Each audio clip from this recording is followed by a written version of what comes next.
زینب نبی کے خواب کی تعبیر بن گئی، زینب نبی کے خواب کی تعبیر بن گئی، حیدر کی جیتی جاگتی تصویر بن گئی۔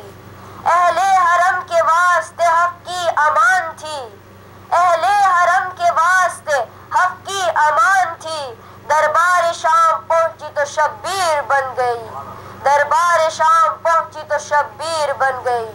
اب میں گزارش کرتا ہوں اسد حسن سے کہ وہ آئے اور اپنی تقریر پیش کرے۔ بر محمد و آل محمد صلوات۔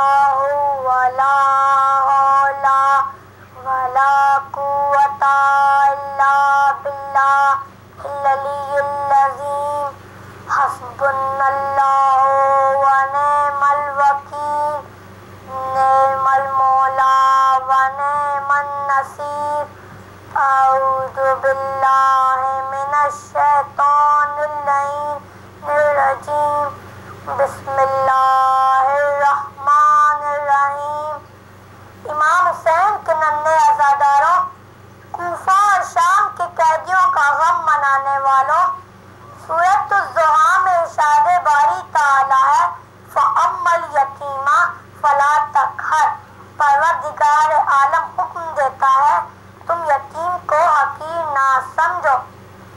آج اس ننھی شہزادی کا تذکرہ کرتے ہیں جو 28 رجب کو غریب یعنی بے وطن ہوئی، 7 محرم کو پیاسی ہوئی، 10 محرم کو یتیم ہوئی اور شام غریبہ کو اسیر ہوئی اور 13 صفر کو شہید ہو گئی۔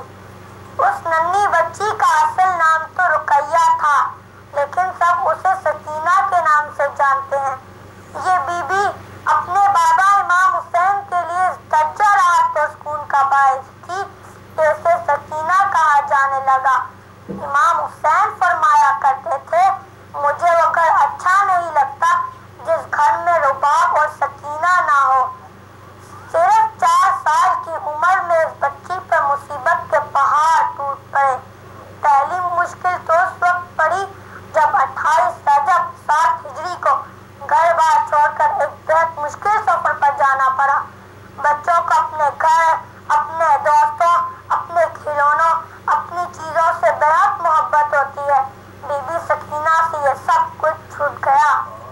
اور تو اور جان نثار کرنے والی بڑی بہن فاطمہ صغریٰ سے بھی جدا ہونا پڑا۔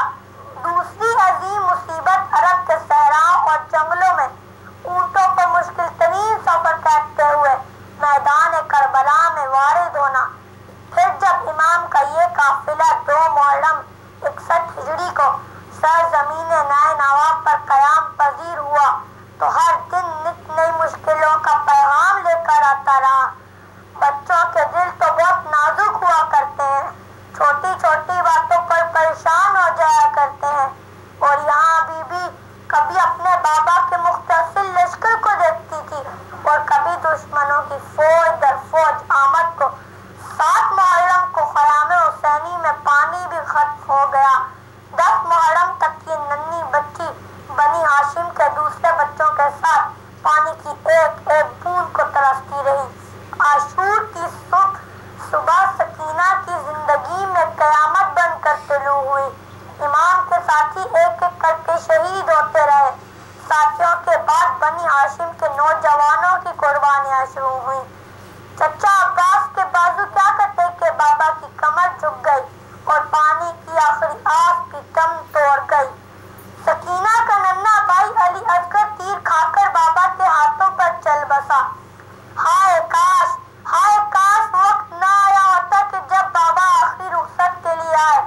سکینہ مچل کر بابا کے قدموں سے لپٹ گئی۔ بابا آپ کے جانے کے بعد میں کس کے سینے پر سوں گی؟